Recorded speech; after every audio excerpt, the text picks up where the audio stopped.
Y muy buenas noches a todas y todos. Bienvenidos a temas selectos de Derecho Penal, el programa del Colegio Mexicano de la Oralidad Penal AC. En esta ocasión contamos con la presencia de un estimado amigo del colegio, de un servidor y del doctor Eduardo Martínez Bastida, que es nuestro estimado amigo Jonathan Elías Díaz Busto. Me voy a permitir leer una breve semblanza curricular del maestro Jonathan. El maestro Jonathan Elías Díaz Bustos es licenciado en Derecho por la Facultad de Derecho de la Universidad Nacional Autónoma de México.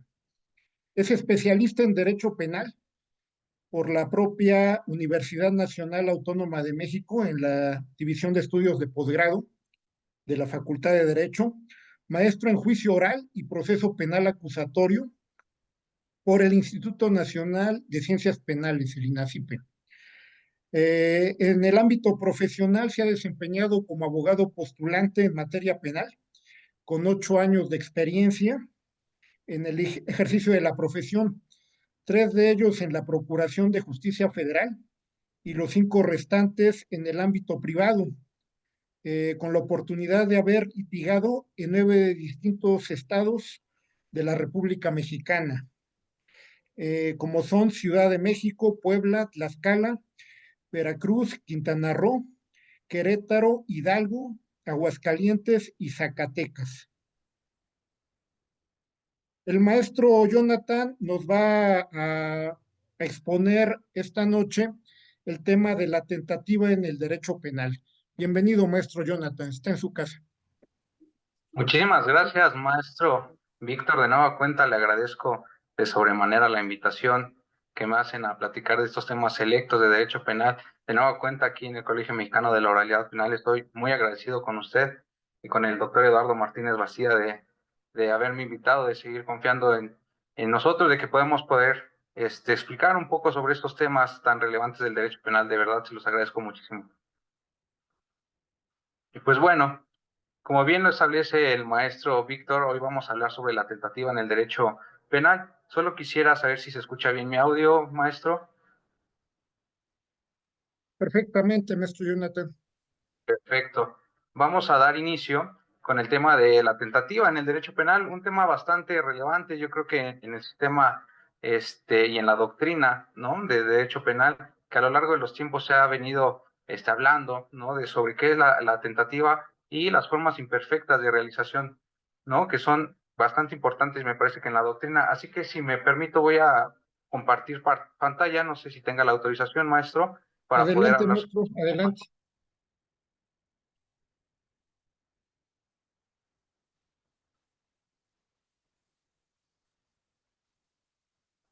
¿Sí se puede ver la pantalla, maestro? Así es, maestro. Perfecto. Muy bien, pues bueno, como bien lo pueden establecer aquí, la tentativa en el derecho penal es el tema del que vamos a hablar el día de hoy, ¿no? Las formas imperfectas, como bien lo había establecido, de ejecución en el delito, se abordan de diferentes etapas en las que se realiza esta sin llegar a la consumación del mismo, ¿no? Eso significa que el derecho penal sanciona no solo la conducta que se realiza plenamente por el sujeto activo, sino también estudia estos estadios previos, ¿no?, que nos vienen a establecer la conducta del sujeto activo sin llegar a la consumación de este tipo de delitos que son en materia dolosa. Estas distintas etapas de las cuales podemos hablar en los estadios previos a la consumación de un delito, la doctrina nos establece que la denomina como una intercriminis, que no es más que la definición en estricto sentido del camino del delito, ¿no? El maestro Keith Hauser nos establece o nos lo define como el recorrido efectuado por el autor desde el momento en la concepción del delito hasta su consumación. La intercriminis se configura por dos fases esenciales, que es la dimensión interna de la intercriminis y la dimensión externa. Conforme a esto, podemos establecer también dos fases predominantes en la intercriminis y en la comisión del hecho, que son los actos preparatorios y la ejecución de la acción. Entonces, a lo largo de esta presentación, nosotros vamos a establecer qué podemos entender por cada una de estas fases y cada uno de estos presupuestos que establecen el tema de la tentativa. También es un tema muy importante a tocar, que conforme a este tipo de doctrina conforme a este tipo de fases, nosotros podemos interpretar o podemos establecer que las formas imperfectas de ejecución del delito lo que hacen es sancionar la manifestación dolosa de la personalidad del sujeto que no alcanza una consumación en su totalidad. A esto nosotros lo vamos a llamar como tentativa. Vamos a empezar con el análisis de la dimensión interna de la intercriminis y vamos a irla puntualizando y vamos a irla aterrizando conforme lo establece nuestro Código Penal del Distrito Federal. La dimensión interna de la intercriminis es la primera dimensión, como ya lo habíamos establecido, del delito doloso, en la que se ubican pensamientos, ideas, deliberación o incluso la resolución de cometer un delito por parte de un sujeto activo. Es importante puntualizar en este momento que la fase interna o la fase interna de la intercriminis en el derecho penal es completamente impune. Nosotros no vamos a sancionar el tema de las ideas o del pensamiento de la deliberación delictiva, porque caeríamos en una completa exageración de estar poniendo penas o poniendo una punibilidad a meramente ideas o meramente deliberaciones de carácter delictivo. El artículo 20 del Código Penal para el Distrito Federal aplicable y vigente en la Ciudad de México nos establece que existe una tentativa punible cuando la resolución de cometer un delito se exterioriza realizando en parte o totalmente los actos ejecutivos que deberían producir el resultado u omitiendo los que deberían evitarlo, si por causas ajenas a la voluntad del sujeto activo no se llega a la consumación, pero se pone en peligro el bien jurídico tutelado. Dicho numeral hace referencia a la exigencia de la exteriorización de la resolución de cometer un delito, ¿ok? Sin la cual nosotros aquí podemos partir que evidentemente el pensamiento de las ideas y la deliberación es impune. Contrario, allá va a tener un ejercicio la acción penal cuando este tipo de deliberación, ideas o resolución encuentran una exteriorización realizando totalmente o en parte las conductas típicas que establecen los tipos penales. Entonces podemos partir de que en estas dos fases son las primordiales para atender la tentativa en nuestro sistema jurídico y tenemos que partir de dónde vienen estas fases, por qué son importantes entenderlas y de dónde tienen su origen. Evidentemente, el sistema mexicano tiene un antecedente. El sistema mexicano viene predecido de la doctrina alemana, ¿no? La doctrina alemana nos establece desde 1871 aproximadamente que la tentativa es un tema que va apegado al derecho del tipo. ¿Qué queremos decir con esto? La doctrina alemana nos establece que es la tentativa una cuasi realización del tipo o se considera como un evento previo a la consumación de los hechos delictivos. Para dichas doctrinas, el fundamento penal de la tentativa radica en la necesidad preventiva general de sancionar penalmente las conductas. Por regla general, se deriva la puesta en peligro de un bien jurídico tutelado a partir de estas conductas que no llegan a tener una consumación, pero que sí se acercan a dañar el tipo penal. Para estudiar el fundamento de la punibilidad de la tentativa, existen tres teorías que nos brinda la doctrina alemana, tanto la teoría objetiva, la teoría subjetiva y la teoría de la impresión. La teoría objetiva de la tentativa nos advierte que la punibilidad de esta figura se sustenta en que la tentativa implica un peligro para el bien jurídico tutelado. ¿Qué queremos decir con esto? Esta teoría nos acerca a que conforme va creciendo el peligro que nosotros vamos teniendo desde la idealización hasta la resolución y ejecución de nuestras conductas, vamos a ir afectando el bien jurídico tutelado. Después tenemos la teoría subjetiva de la tentativa. La teoría subjetiva de la tentativa, concretamente la podemos puntualizar en advertir que el fundamento es la voluntad del autor que va a ir contraria al derecho. Es decir, tenemos una voluntad hostil de la gente, en este caso el sujeto activo, de ir en contra de la imposición de tipo penal o incluso en contra de la sociedad como tal. Porque recordemos que el derecho penal a lo que conlleva es que tenga una armonización entre las conductas jurídicas y que pena, evidentemente, las transgresiones más fuertes para nuestra sociedad. Y nuestra tercera teoría, que nos tiene a bien brindar la doctrina alemana es la teoría de la impresión. La teoría de la impresión nos advierte que en la tentativa promueve la confianza en la vigencia de un orden normativo y el sentimiento de seguridad jurídica. Aquí nos dice que la tentativa es importante y se va a ser punible en virtud de que la conducta que empieza a desarrollar el agente activo implica un quebrantamiento en la paz social o un quebrantamiento en el ordenamiento social en el que todos somos parte, ¿correcto? Pero tenemos también que advertir que evidentemente estas teorías no son perfectas. Tanto la teoría objetiva de la tentativa como la teoría subjetiva de la tentativa tienen sus fallas. ¿Y a qué quiero llegar con esto? Tanto la teoría objetiva como la teoría subjetiva tienen un límite en establecer cuáles son los actos preparatorios y cuáles son los actos ejecutivos de la tentativa. Porque ambas teorías van creciendo en un rango de peligrosidad en la cual no hace la distinción tanto de actos preparatorios como de actos ejecutivos. En tanto, la teoría objetiva nos establece que hay un riesgo para el bien jurídico tutelado y el otro nos dice que hay una voluntad de transgredir el orden social. Sin embargo, no nos dicen cuál es la diferencia entre actos preparatorios y actos ejecutivos. Por lo tanto, ahí tienen sus deficiencias. En cambio, la teoría de la impresión es una teoría que podemos llamarla mixta de alguna manera. ¿Por qué mixta? Porque ella sí nos establece de manera más genérica un poco de cómo tenemos que entender tanto los actos preparatorios como los actos ejecutivos. Esta teoría nos advierte que los actos preparatorios quedan plenamente impunes, pero van a tener una relevancia cuando se transgreda ese orden social, cuando tengamos un quebrantamiento de la paz y entonces podamos tener un reproche socialmente hablando. Es decir, cuando socialmente nosotros ya advertamos que existió una lesión que evidentemente se ve repercutida en la sociedad y a partir de ahí nosotros podamos ejercer la acción penal por parte del Estado. Entonces podemos establecer que la doctrina de la tentativa nos pone frente a dos problemas. La primera, distinguir entre actos preparatorios y la tentativa, y por otro lado, incluso el tema del desistimiento. ¿Por qué? Porque es un tema que vamos a tocar más adelante, que también es un tema fundamental para saber por qué por qué existe la punibilidad en este tipo de conductas. De manera muy general, vamos a establecer lo siguiente. Los actos preparatorios, por regla general, son impunes, mientras que la tentativa es punible.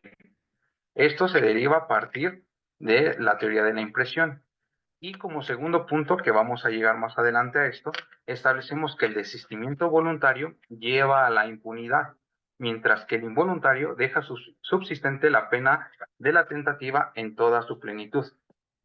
Para que vayamos entendiendo estas diferencias entre actos preparatorios y los actos de ejecución en estricto sentido, tenemos que establecer también un parámetro de cómo lo maneja el Código Penal mexicano y cómo lo maneja el Código Penal alemán. Como bien lo había advertido al principio de la charla, tenemos que desde 1871 se ha venido hablando en el Código Penal alemán sobre estas figuras. Recordemos que en estricto sentido, toda sociedad va evolucionando y va evidentemente confeccionando su ordenamiento jurídico con base en las dificultades que han tenido para solucionar sus problemas sociales, ¿correcto? Entonces, desde 1871 hemos venido estableciendo en el Código Penal alemán que la tentativa es quien ha puesto en práctica la resolución de realizar un delito grave o un delito menos grave. Este tipo de situaciones han ido evolucionando y actualmente en el Código Penal alemán, del cual deriva también nuestro sistema jurídico mexicano, en el Código Penal vigente que tiene el año de 1975 y que, como lo comento, sigue vigente hasta la fecha, ha evolucionado este término y ahorita lo establecen como quien, según su representación del hecho, da inicio inmediatamente a la realización del tipo. Vamos a hacer un cuadro comparativo con nuestro sistema de justicia, específicamente en el Código Penal del Distrito Federal, en el cual se establece que la tentativa se da cuando la resolución de cometer el delito se exterioriza, realizando en parte o totalmente los actos ejecutivos que deberán producir el resultado. Como hemos visto de manera muy general, ambos hablan de este tema pues, prácticamente sin diferencia alguna. Tampoco se han encargado de establecer, tanto en el ordenamiento jurídico alemán como en el mexicano, ¿cuál es la diferencia entre actos ejecutivos o el inicio de una ejecución, o incluso como lo establece el Código Penal alemán, en dar inicio inmediatamente? ¿Qué debemos entender sobre estos conceptos? Es algo que queda todavía vago en el sistema jurídico, pero que nosotros vamos a tener que tratar de aterrizar con la doctrina. Mismas dificultades nosotros nos vamos a encontrar tanto en el Código Penal mexicano como en el Código Penal alemán, de acuerdo al desistimiento en la tentativa.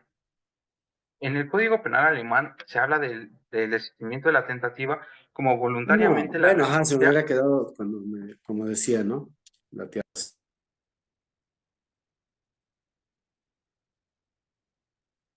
¿Me apoyan por ahí con el audio? Creo que ya. Perfecto. Seguimos. El desistimiento en la tentativa, como lo había establecido, en el Código Penal alemán lo refieren como voluntariamente que se renuncia a continuar con la ejecución del hecho o que se impida su consumación. En tanto que en el Código Penal mexicano se establece que si el sujeto se desiste espontáneamente de la ejecución o impide la consumación del delito. Pero de nueva cuenta nos encontramos con este tipo de complicaciones al no establecernos exactamente qué tenemos que entender por voluntariamente o en este caso espontáneamente. No son elementos que a lo mejor en nuestro sistema jurídico no vienen bien establecidos de qué tenemos que entender. Por eso es que vamos a analizar un poquito más allá ambas leyes de cómo deben interpretarse estos conceptos y qué es lo que tenemos que entender a partir de la doctrina. Tenemos que partir de la delimitación entre actos preparativos y tentativa, que es un tema fundamental para que podamos aterrizar de manera genérica el tema de la tentativa, para que podamos entender por qué tiene que ser punible o no, o en qué momento ejerce la acción penal ya por una acción que ha tenido a bien desarrollar el sujeto activo del tipo penal. La delimitación entre actos preparativos y tentativa tiene un punto de partida, y es que existen dos presupuestos, perdón, una resolución hacia el hecho y el inicio de la ejecución. Para la tentativa es necesaria una resolución hacia el hecho porque la tentativa, como bien lo sabemos, solo puede ser cometida dolosamente. Debes de tener una voluntariedad de dañar el bien jurídico tutelado. Si tú no tienes una voluntariedad de dañar el bien jurídico tutelado, entonces no podemos hablar que existe una resolución hacia el hecho. Esto tiene que quedar muy en claro. Ahora, el inicio de la ejecución es necesario porque todo lo que está antes de esta constituye una idea o una preparación impune. Como bien lo habíamos establecido al inicio de la presentación, las ideas, la deliberación, la resolución de cometer una conducta ilícita es completamente impune en nuestro sistema jurídico. La punibilidad de la tentativa extiende la aplicación de la pena a acciones que se encuentran en la frontera de la realización típica. Es por eso que las ideas no pueden ser punibles en estos estadios, sino única vez que se tiene que hacer la exteriorización de la conducta para que nosotros podamos tener el nacimiento de una conducta que al derecho penal le interese.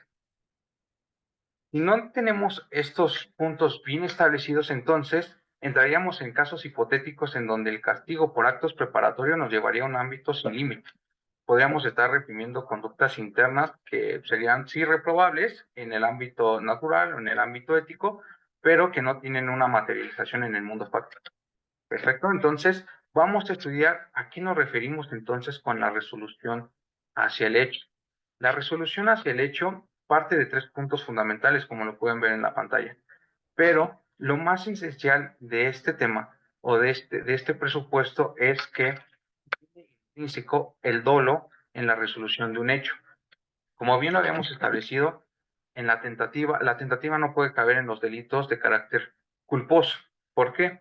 Porque al ser una resolución en el hecho que tiene una intención que va dirigida a transgredir un bien jurídico tutelado o a transgredir directamente la paz social, no puede ir encarecida con un tema de falta de pericia o no puede ir encarecida a una inobservancia de un ordenamiento jurídico. Por el contrario, debe de haber un dolo completamente intrínseco para que podamos tener una resolución en el hecho. Es decir, pongamos un ejemplo. La resolución de cometer un robo presupone, junto al dolo de extraer una cosa ajena, también viene la intención de apropiarse ilícitamente de esa cosa. También lo podemos establecer sencillamente en un fraude, en el cual si bien yo tengo el dolo de dañar un patrimonio ajeno, también tengo la intención ilícita de enriquecerme de esa manera, de manera ilícita, de tener ese incremento patrimonial de manera ilícita. Tiene que ir emparejado la resolución con el dolo directamente. Entonces, también aquí es un tema bastante interesante que nosotros podemos llegar a entender de si la resolución hacia el hecho va encaminado al dolo, entonces tampoco tenemos parámetros tanto en el Código Penal alemán como en el Código Penal mexicano a que vengan diferentes presupuestos subjetivos para poder establecer el hecho. Me voy a dar a entender un poquito mejor. La resolución hacia el hecho abarca todas las formas de dolo.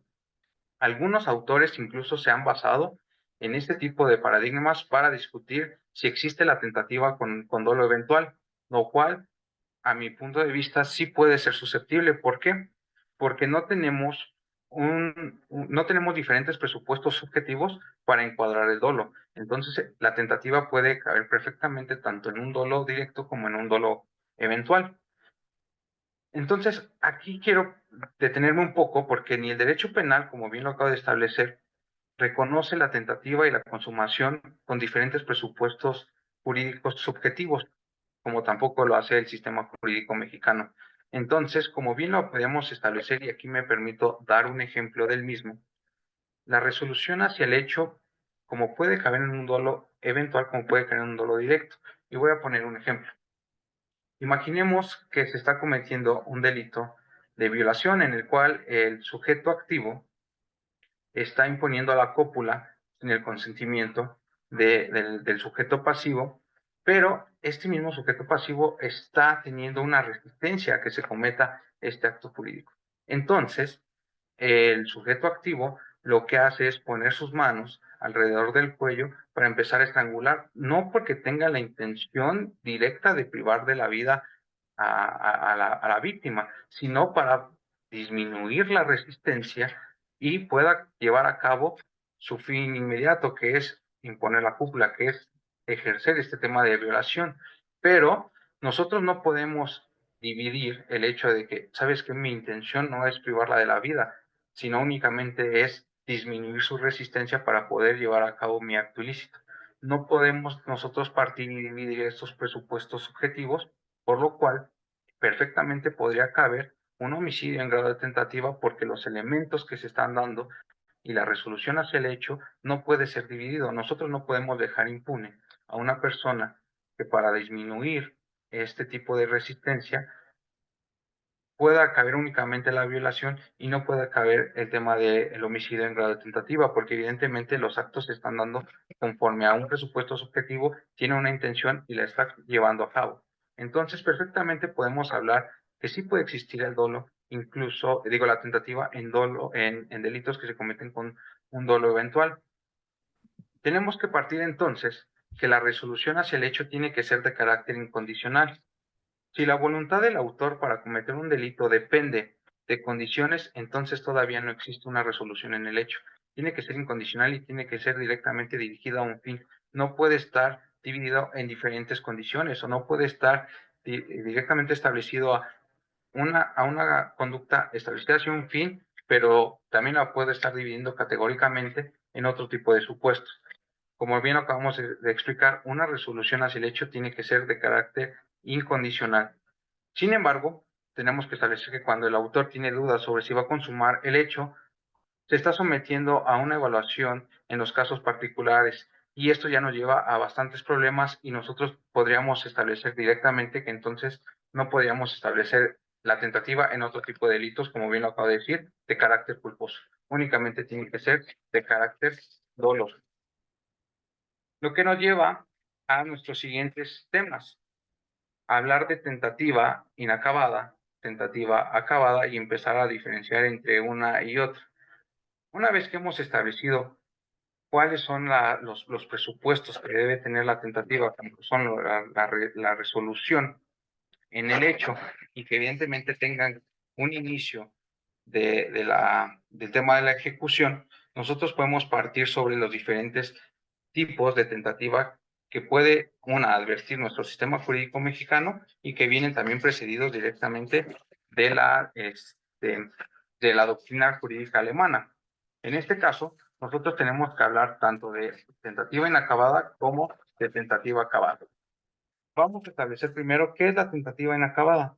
Nosotros tenemos una tentativa inacabada cuando el sujeto activo exterioriza la resolución de cometer un delito realizando en parte los actos jurídicos que deberían de producir un resultado, u omitiendo también los que deberían evitarlo, y que por causas ajenas a la voluntad del sujeto activo no llegan a su ejecución.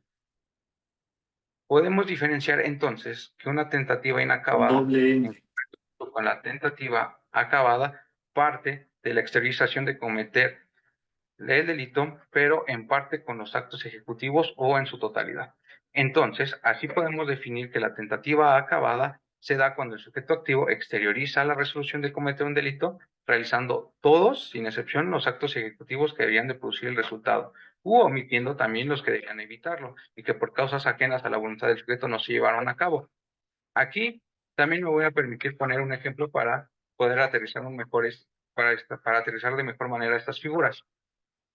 Pongamos el ejemplo más claro, que es el tema del homicidio con un arma de fuego. Nosotros establecemos que hay una tentativa inacabada, pongamos al sujeto activo que trae un arma de fuego, se dispone a sacarla, le dice a la víctima, te voy a matar, te voy a privar de la vida. En ese momento, apunta hacia la cabeza y antes de jalar el gatillo llega una persona que evita que se consume este tipo de realización típica. Es decir, le faltó uno de los elementos de ejecución para que pudiera llevar a cabo todos los elementos para privar de la vida, que sería incluso jalar el gatillo. Hubo una causa ajena que no le permitió al sujeto activo terminar con la consumación del hecho delictivo. En cambio, podemos nosotros establecer que habrá tentativa acabada cuando en el mismo ejemplo supongamos que saca el arma de fuego, advierte a la víctima, te voy a matar. En ese momento jala del gatillo y la pistola se encasquilla.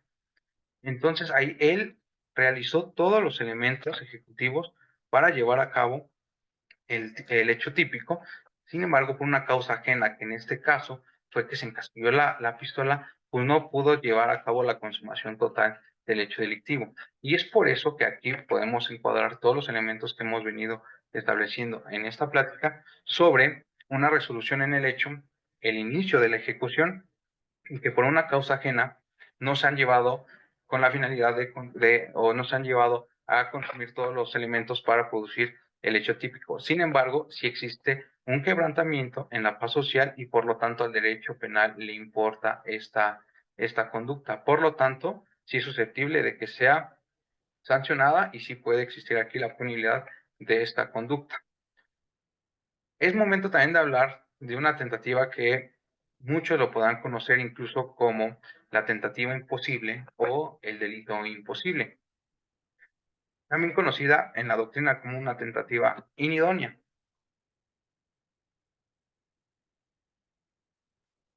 La tentativa inidónea se da cuando el sujeto activo exterioriza la resolución de cometer un delito, realizando en parte o totalmente los actos ejecutivos que según él deberían de producir un resultado, omitiendo los que deberían evitarlo, pero este no se consuma por cualquiera de tres causas.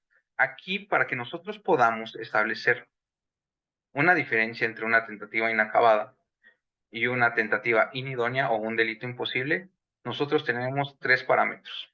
El primero es una falta del bien jurídico. Como número 2 tenemos una falta de objeto material y como número 3 la inidoneidad de los medios. Para que nosotros podamos distinguir de un delito imposible o de una tentativa inidónea con una tentativa inacabada, tenemos que partir de estos tres parámetros. Y para explicarlo también me voy a permitir poner un ejemplo. Supongamos que existe un grupo delictivo en el cual se están previendo robar un banco. Ellos ejecutan todos los actos para poder llegar al banco, ingresarse de manera tempestiva y se dan cuenta que al llegar a la bóveda, cuando querían sacar todo el dinero que sobraba dentro de esta, se dan cuenta que no había nada, porque minutos antes otro grupo delictivo ya había sacado completamente el dinero de la caja fuerte o de la bóveda. Aquí tenemos una falta de bien jurídico tutelado. En este caso el patrimonio ya no hay. No tenemos cómo poder sustentar que existe el bien jurídico que, en este caso, el grupo delictivo quería lastimar. Entonces, aquí nosotros tenemos una tentativa inidónea, que en algunos sistemas de justicia queda a cargo del juzgador si puede ser punible o no, pero doctrinalmente no puede ser punible porque hace falta uno de estos elementos como es el bien jurídico, incluso el objeto material. Pongamos otro ejemplo. Pongamos que existen dos personas que viven juntas en un departamento y una de ellas ya trae esta idea, esta resolución, esta deliberación de privar de la vida a su compañero de cuarto. Un día en la noche él se levanta, él tiene un arma de fuego, se levanta por la noche y sin darse cuenta se para al lado de la cama de su compañero y empieza a activar el arma de fuego, haciendo detonaciones múltiples, pongamos 10 detonaciones hacia la cama donde se encontraría su compañero. Sin embargo, el compañero no está ahí. ¿Por qué? Porque no llegó a dormir ese día o porque salió y directamente salió del domicilio minutos antes, horas antes, incluso podemos decir que un día antes. No llegó a la cama y por lo tanto no existe tampoco este bien jurídico tutelado que haya podido lesionar. Entonces, aquí estamos frente a un parámetro de la tentativa inidónea y no se da ninguno de los supuestos porque hace falta un bien jurídico que haya estado en peligro, falta de un objeto material, incluso la inodidad de los medios. Y aquí me permito poner otro ejemplo. Estamos hablando, pues a lo mejor de manera burda o de manera vulgar, de cuando hay inodidad de los medios, por ejemplo, que queremos privar de la vida a otra persona con una galleta o queremos privar de la vida a alguien con una pistola de agua, pues evidentemente no hay un medio que sea realmente idóneo para que nosotros podamos llevar a cabo esta conducta. Podemos diferenciarla entonces, establecer una conclusión de que la tentativa inidónea o el delito imposible se da porque faltan algunos de esos tres elementos, en tanto que la tentativa inacabada o la tentativa acabada se da cuando sí se transgrede y sí existe un bien jurídico, sí existe un objeto material y sí existe una inodidad de los medios, pero que por una causa ajena al ejecutor no se lleva a cabo la consumación total o a plenitud del tema ilícito. Vamos a continuar con los temas de desistimiento y arrepentimiento que también están establecidos en el Código Penal del Distrito Federal, aplicable y vigente en la Ciudad de México, y que son también un punto importante porque, como lo habíamos establecido al principio, tenemos un problema en qué tenemos que entender por desistimiento y arrepentimiento, porque incluso el propio código no nos los establece. Tenemos que irnos directamente a otros ordenamientos, incluso a la doctrina, para poder establecerlo. De aquí partimos directamente del artículo 21 del Código Penal para el Distrito Federal, aplicable y vigente en la Ciudad de México, el cual establece lo siguiente. Artículo 21. Si el sujeto desiste espontáneamente de la ejecución o impide la consumación del delito, no se le impondrá pena o medida de seguridad alguna por lo que a este refiere, a no ser que los actos ejecutados constituyan por sí mismo algún delito diferente, en cuyo caso se le impondrá la pena o medida señalada para este. El desistimiento, como bien establecido en el artículo 21, nos establece el desistimiento, incluso el arrepentimiento. La doctrina nos establece que el desistimiento o incluso el arrepentimiento no es que otorgue un premio al autor. Por el contrario, con palabras de un doctrinador Kinghauser, nos establece que es un puente de plata, ¿no? Que no es que este puente de plata en el cual, pues porque yo me arrepentí, ya no puedo ser yo, ya no pueden ejercer un juicio de reproche en contra de la conducta que yo acabo de tener. Tampoco se trata de esto. El desistimiento tenemos que entenderlo como una causa de exclusión de la punibilidad, sí, y que sus fundamentos sí también concluyen un tema de política criminal y que establece como punto fundamental que tiene que ser voluntario y que no tiene que continuar con el hecho, hablando directamente del desistimiento. Nosotros si partimos del enfoque en que vamos realizando los actos ejecutivos de la conducta para llegar a un fin, que es en este caso cometer algún tipo ilícito, nosotros tenemos que entender el desistimiento como esta voluntariedad de no dar cumplimiento a todos los actos ejecutivos para llegar a esa consumación total. En tanto, el arrepentimiento, al igual que el desistimiento, es una causa de exclusión de la punibilidad y su origen claramente también es político-criminal, pero se distingue de aquel por la ubicación temporal de la intercriminis, como nosotros lo habíamos establecido hace un momento. La intercriminis tiene una fase interna y una fase externa. Tenemos que establecer que el arrepentimiento se da cuando, después de tener esta fase externa de la intercriminis y hemos consumado todos los actos ejecutivos, nosotros tenemos una hipótesis en la cual nosotros ya cumplimos todos los elementos ejecutivos, en tanto nos arrepentimos, pero tenemos un tema fundamental. Todavía el resultado tiene que ser susceptible de ser detenido. Si nosotros no tenemos un resultado susceptible de ser detenido, entonces el arrepentimiento no va a tener su fin como tal. Como bien lo establece el artículo 21, estas dos figuras se encuentran establecidas directamente en nuestro ordenamiento jurídico, pero vamos a distinguir ahora entre uno y otro. Y hay dos diferencias básicas, como bien los había establecido. Y una es el momento de su verificación y el segundo punto es la modalidad de la acción.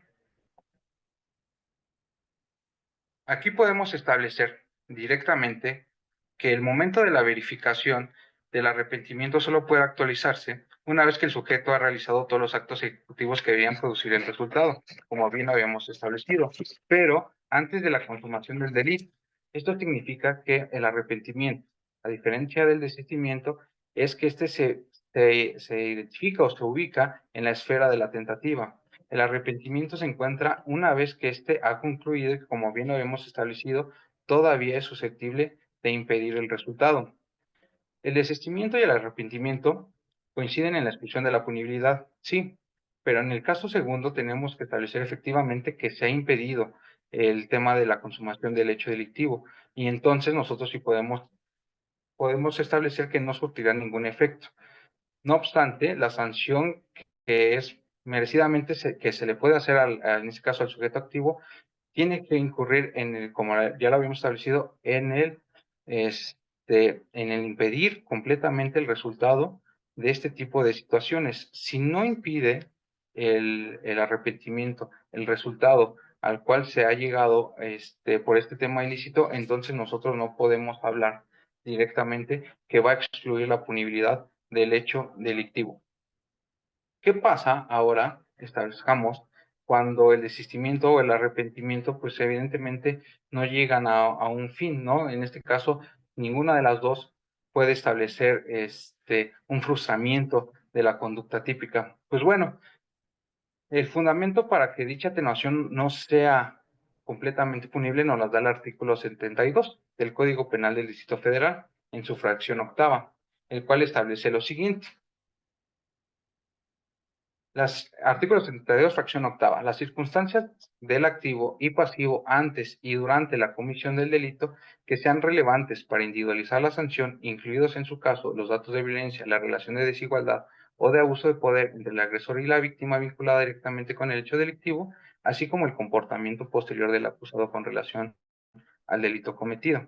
Aquí nosotros tenemos que establecer directamente que la hipótesis del arrepentimiento frustrado va a tener directamente una cabida en este artículo, específicamente en las últimas líneas de este artículo, en donde establece que el comportamiento posterior al acusado con relación al delito cometido nos va a llevar a que esta modalidad nos va a distinguir sobre un tipo de reproche más bajo de la comisión del hecho delictivo. No podemos establecer entonces que vamos a tener una impunibilidad. En este caso sí va a ser punible, pero el juzgador en este caso se va a tener que basar al comportamiento posterior que tuvo el acusado en relación con el hecho cometido. Y vamos aquí a establecer algunos ejemplos también. Por ejemplo, cuando una persona intenta envenenar a otra persona y le va dando dosis de veneno para que ésta pueda perder la vida. Bueno, nosotros vamos estableciendo que directamente este sujeto activo va envenenando conforme va pasando el tiempo, pero en algún momento él tiene ese arrepentimiento, pero ya cumplió con todos los elementos ejecutivos, tenemos que establecer si todavía tiene la posibilidad de evitar que esta persona pierda la vida a través de, no sé, provocarle un vómito o provocarle algún tipo de reacción química en su cuerpo para que ésta no pueda perder la vida, entonces vamos a hablar de un arrepentimiento. Pero si no lo llega a lograr, si no llega a cometer este tipo de actos que puedan interrumpir la resolución del hecho delictivo, entonces estamos hablando de un arrepentimiento frustrado. Y en su momento, el juzgador va a tener que establecer qué es lo que ha pasado con el comportamiento posterior al acusado, y a partir de ahí, el juicio de reproche que nos establecen los elementos del delito, en este caso, el cuarto elemento, que es la culpabilidad, ahí donde hacemos el juicio de reproche, el juzgador va a tener que tomar en consideración este tipo de situaciones para que puedan ya sea atenuar o, en su caso, puedan mediar el tema de las penas que podría tener por la responsabilidad que el sujeto activo haya tenido en la comisión de un hecho delictivo.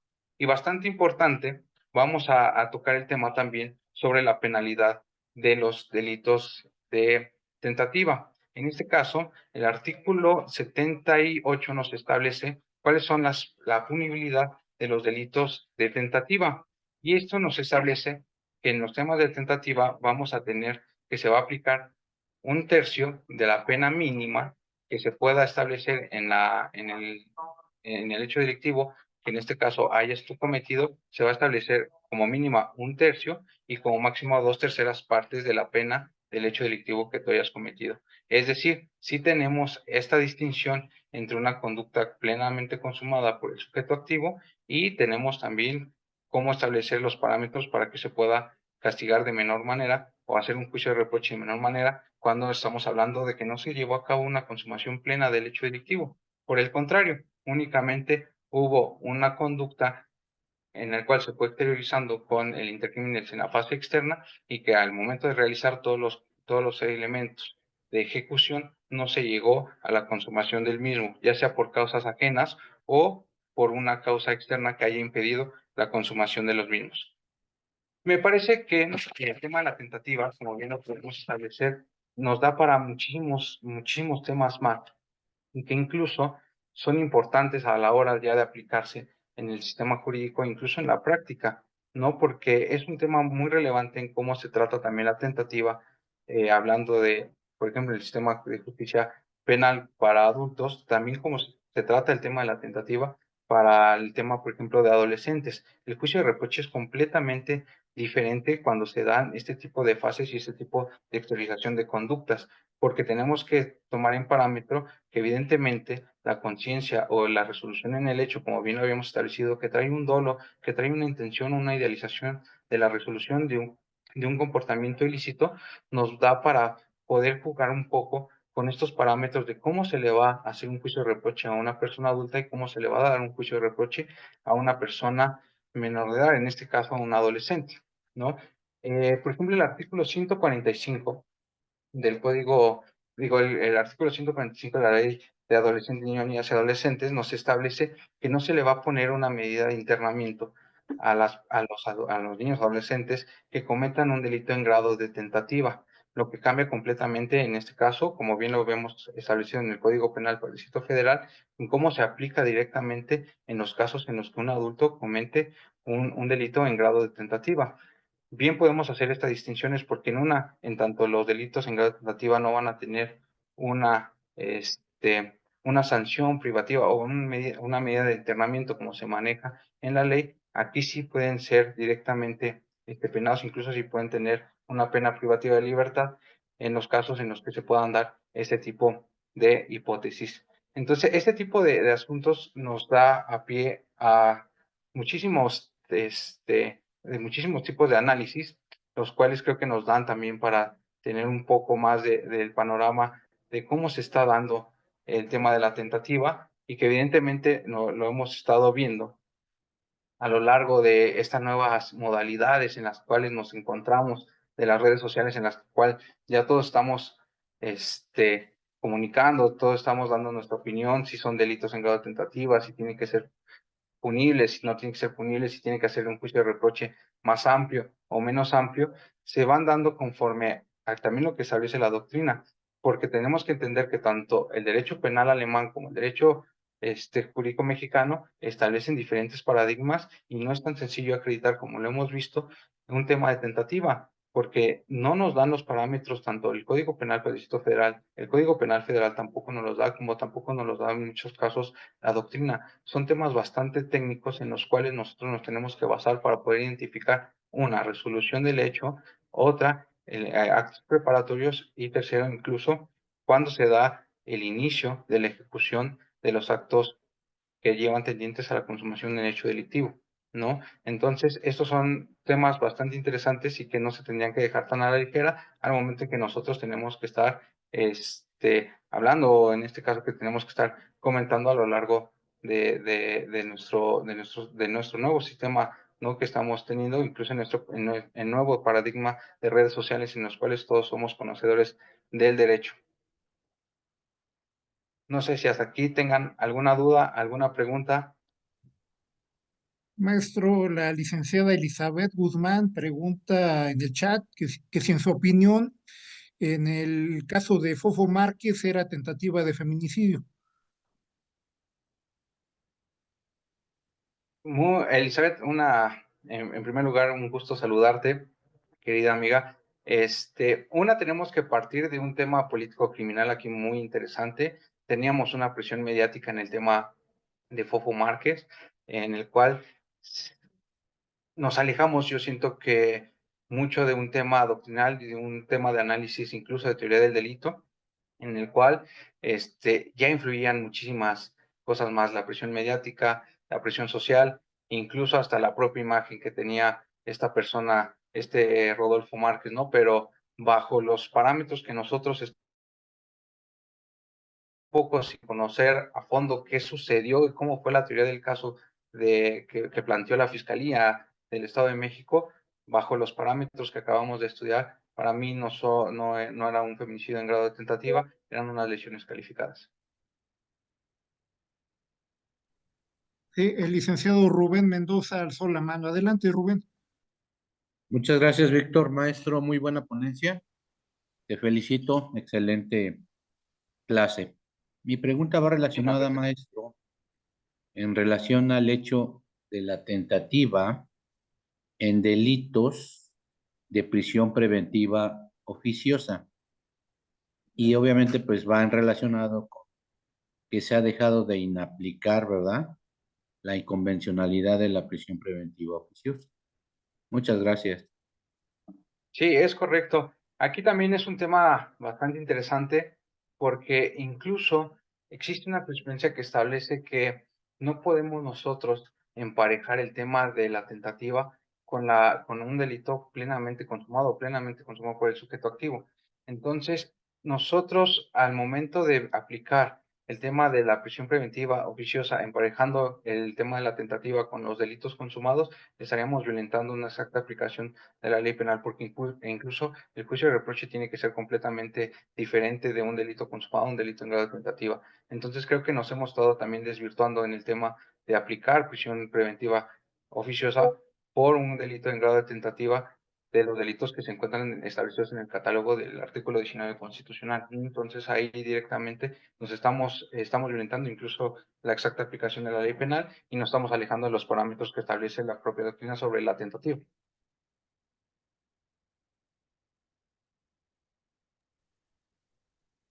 Maestro Rogelio Martínez, adelante, por favor. Hola, muchas gracias. Un saludo a mi amigo Jonathan y una felicitación por su exposición. Muy buen tema. Y con todo lo que nos platicó, maestro, en este tema, escuchando, me surgió una duda. Hay dos figuras que parecen que son independientes entre sí, que nos explicó: delito imposible y el desistimiento. Pero, ¿qué pasa si en algún supuesto esas dos figuras se juntan? O sea, imaginemos que alguien quiere comprar veneno, ¿no? Y le dan otra cosa que no es veneno. Y quiere envenenar a una persona y al último momento decide ya no hacerlo, hay un desistimiento. ¿Cuál de esas figuras es la que se puede decir que va a subsistir? ¿El delito como delito imposible o una tentativa como, ¿cómo se llama? Delito imposible o un desistimiento, perdón. ¿Cuál figura consideraría que es la que debe de subsistir?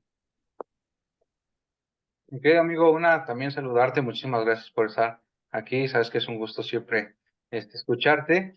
Y fíjate que en la doctrina incluso lo manejan como la tentativa irreal, cuando estamos frente a un error de prohibición, incluso frente a la conducta que tiene este sujeto activo, y no hay una inidoneidad de los medios. Es decir, aquí me parece que ni aplica el tema de la tentativa inidónea ni tampoco el desistimiento. Aquí estamos frente a la figura de la tentativa irreal que nos establece un tema más cercano al tema de error de prohibición del tipo, y que entonces, al momento de que se efectúa el tema de los actos ejecutivos, vamos a caer en un tema irreal o en un tema de tentativa irreal, que bien lo establece la doctrina así, como es este conjunto de los elementos que bajo un error de prohibición te da para que tú puedas caer en un caso hipotético que evidentemente no existe y que no vas a dañar ningún bien jurídico.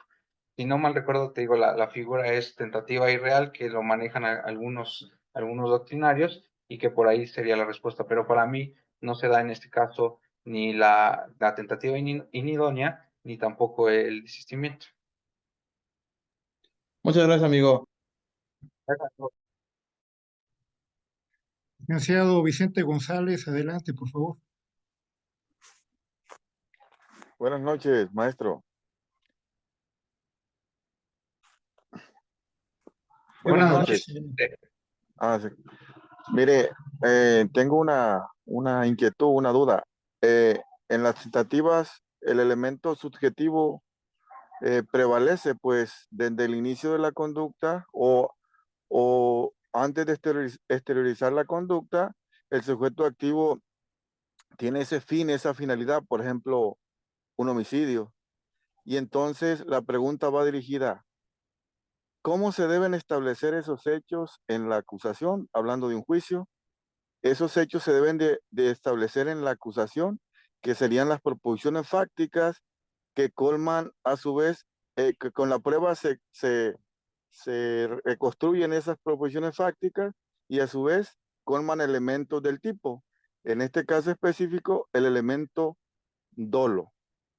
Entonces mi pregunta va: ¿cómo se deben establecer, se deben fijar en la acusación esos hechos, que el juzgador tenga que inferir ese dolo? Es mi pregunta.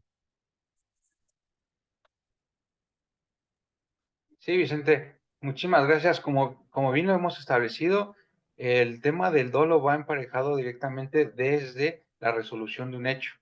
Desde ahí nosotros tenemos ya involucrado el tema del dolo. Al momento en que nosotros idealizamos o tenemos una idea que la vamos a exteriorizar, bien emparejada tanto en la resolución como en la ejecución, el tema del dolo. Nosotros no podemos diferenciar o no podemos categorizar el tema del dolo por un tema en el cual nosotros podemos caer incluso en el tema de la culpa. ¿Por qué?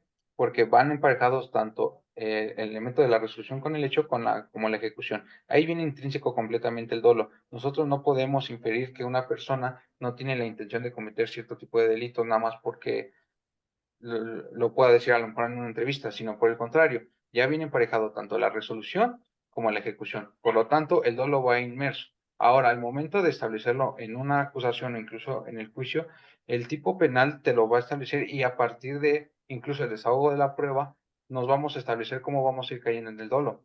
Inclusive, con la propia valoración que vamos a hacer del tipo penal del cual se le vaya a acusar, vamos a inferir cuál va a ser los elementos subjetivos que hayan establecido. Hay tipos penales que ya vienen inmersos, incluso el elemento subjetivo específico te lo establece, como el tema de las habiendas, o incluso con el propósito de, ya viene inmerso el tema del tipo penal, y evidentemente el Ministerio Público tiene la obligación de acreditar todos estos elementos del tipo penal.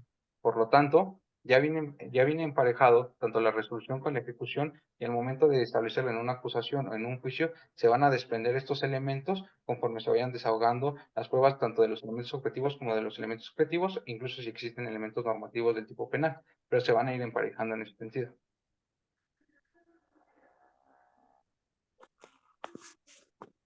Muy bien. Muchas gracias, maestro. Sí, en el chat, Roberto Maraz dice, primero que nada, agradecer la excelente plática, maestro. Y dice, siguiendo los casos mediáticos, en su opinión, en el caso de Valentina y Marián, ¿es homicidio en grado de tentativa?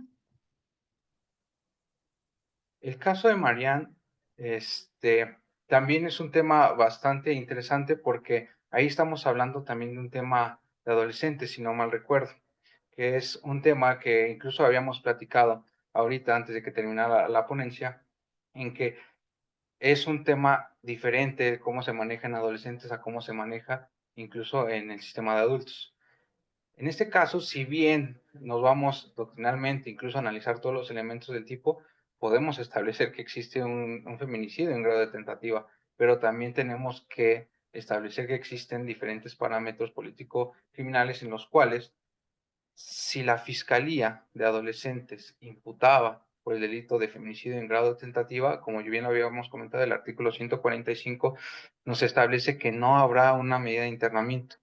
Entonces, aquí, si la Fiscalía hubiera imputado por este tipo de delitos, entonces ella no hubiera tenido ninguna medida de internamiento y hubiera quedado, por decirlo de alguna manera, en libertad, ¿no? Hubiera llevado su proceso en libertad. Por lo tanto, yo ahí advierto que existe una estrategia por parte de la Fiscalía, inclinada un poco por el tema de política criminal, en la cuales no quisieron dejar que la opinión pública advirtiera que existía un tema de impunidad y decidieron elegir el tema de imputar por un tema de delitos, de lesiones calificadas, para que entonces sí pudiera tener una medida de internamiento esta adolescente. Pero si nos vamos estrictamente a lo que establece el tipo penal, incluso los elementos que nosotros podemos establecer, un poco a lo mejor alejado de realmente saber lo que pasó en la carpeta de investigación, sí podemos establecer que aquí existía un feminicidio en grado de tentativa. Pero aquí sí vamos a estar un poco encaminados a cómo la estrategia de la Fiscalía, incluso temas de política criminal.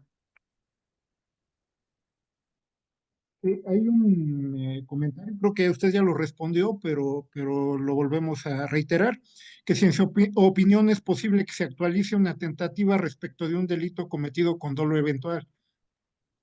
Así es, como lo establecimos en la presentación, sí es susceptible de poderse apreciar el tema del dolo, de la tentativa en los delitos de dolo eventual, en virtud de, como lo habíamos dicho, no viene ningún presupuesto en el cual nosotros podamos categorizar la diferencia entre dolo directo y dolo eventual a partir de una resolución en el hecho, sino tiene que ser completamente incondicional el tema del dolo. Entonces, difícilmente nosotros vamos a poder separar la tentativa del dolo directo con el dolo eventual. Por lo tanto, nosotros sí puede ser susceptible de apreciarse el tema del dolo eventual en los delitos que tengan el carácter de tentados para este tipo de elementos objetivos. Pues muchas gracias, maestro, fue una excelente charla. Esperamos que nos siga apoyando con otras conferencias tan buenas como estas. Muchas gracias, Maestro maestro. Víctor, le agradezco muchísimo la invitación, les agradezco a todos los participantes que se hayan quedado a platicar de estos temas selectos y sí, cuando gusten, aquí estaremos platicando de estos temas. Muchísimas gracias, maestro. Gracias. Buenas noches. Gracias, excelente. Muchas gracias, buenas noches. Buenas noches. Gracias, maestro. Un saludo. Buenas noches. Gracias, buenas noches. Muchas gracias. Buenas noches. Buenas noches.